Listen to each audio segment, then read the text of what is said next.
दुष्ट आत्माओं पर अधिकार, मानवीय इच्छाओं पर नहीं। यद्यपि हमें दुष्ट आत्माओं पर अधिकार प्राप्त है, परंतु हमारा अधिकार मनुष्य पर और उनकी इच्छाओं पर नहीं है। कई बार हम यह सोचने की भूल कर देते हैं कि हमें अन्य मनुष्यों की इच्छाओं पर भी अधिकार है। हमें दुष्ट आत्माओं पर अधिकार है, और जहाँ तक हमारे अपने जीवन और परिवार का संबंध है, हम उन दुष्ट आत्माओं को नियंत्रित कर सकते हैं जो इन्हें प्रभावित करती है।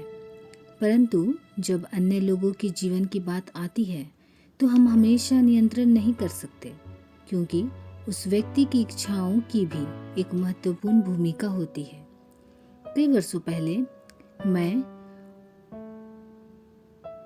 ओक्लाहोमा में सभा ले रहा था और चंगाई की प्रार्थना के लिए लोग कतार में खड़े थे।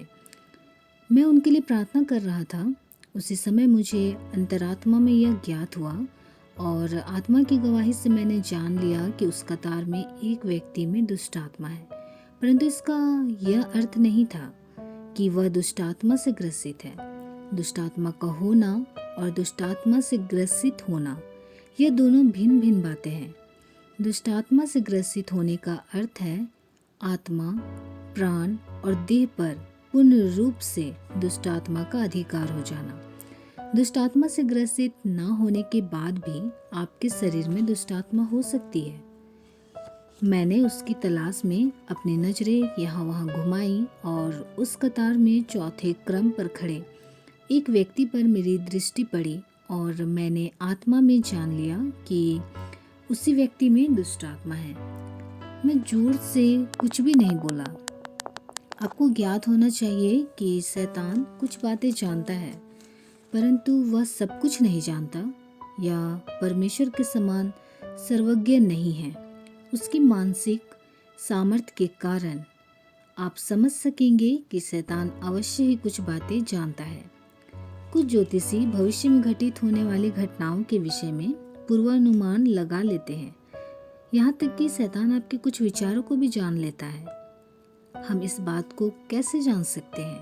क्योंकि इस तरह के ज्योतिषी व मन को पढ़ने वाले प्रायः आपके मन को पढ़कर यह बता सकते हैं कि आप क्या सोच रहे हैं। वे इस काम को परमेश्वर की सामर्थ्य के द्वारा नहीं करते। इसके पहले कि वह व्यक्ति मेरे सामने आए, मैंने अपने मन ही मन में सोचा कि मैं उस व्यक्ति में से उस अशुद्ध आत्मा को बाहर निकालूंगा। मैंने जोर से कुछ भी नहीं कहा, मैंने केवल अपने मन में ऐसा सोचा। जब वो मेरे सामने खड़ा हुआ तो इसके पहले कि मैं उससे कुछ कहूँ, वो बोल उठा। दरअसल दुष्ट आत्मा उसमें से होकर ऊंची आवाज में रिसिया कर मिमियाते हुए बोली, मैं इसमें से नहीं निकलूंगी। तुम मुझे नहीं निकाल सकते, तुम मुझे नहीं निकाल सकते। मैंने कहा, हाँ, मैं यीशु के नाम से तुझे निकाल सकता हूँ। उसने कहा, तुम ऐसा नहीं कर सकते, क्योंकि यह व्यक्ति चाहता है कि मैं इसमें ही रहूं, और यदि यह मुझे रखना चाहता है तो मुझे इसमें रहने में कोई रोक नहीं सकता। मैंने कहा, तुम ठीक कहती हो, और मैं उसके पास से अगले व्यक्ति की तरफ बढ़ गया। धार्मिक दुष्ट आत्माएं। कई दिनों के बाद वही व्यक्ति मुझे सड़क पर मिला और मैं उससे बातचीत करने लगा। वो पागल नहीं था, उसकी मानसिक दशा पूर्णतः ठीक थी। जब मैं उससे बात कर रहा था तब मुझे ज्ञात हो गया कि उसमें किस प्रकार की आत्मा थी। यह एक धार्मिक दुष्ट आत्मा थी। लोगों को ज्ञात होना चाहिए किस प्रकार की भी दुष्ट आत्माएं होती है। ऐसी आत्माएं लोगों से अति धार्मिक होने का ढोंग करवाती है। वास्तव में इस व्यक्ति में 3 दुष्ट आत्माएं थी।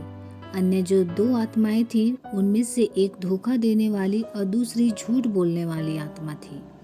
वो बाइबल के वचनों के साथ साथ पूर्वी देशों के धर्मों के मिश्रण में विश्वास करता था और उसका झुकाव पूर्वी देशों के धर्मों के प्रति ज्यादा था। मैंने इस विषय पर उससे बातचीत की और कहा, यह विश्वास पवित्र वचन के अनुसार नहीं है, यह नए नियम के अनुसार नहीं है। उसने उत्तर दिया, ये बातें बाइबल के अनुसार हो या ना हो, मुझे तो ये बातें इसी प्रकार पसंद है और मैं इन्हें मानूंगा। मैंने कहा, जब तक तुम इन बातों पर विश्वास करोगे और ऐसे ही बने रहना चाहोगे, तब तक तुम्हारी दशा भी ऐसी ही बनी रहेगी। परंतु यदि तुम कभी अपनी परिस्थिति में बदलाव और छुटकारा चाहो तो मेरे पास आ जाना। उसने कहा, मुझे तो यही अच्छा लगता है।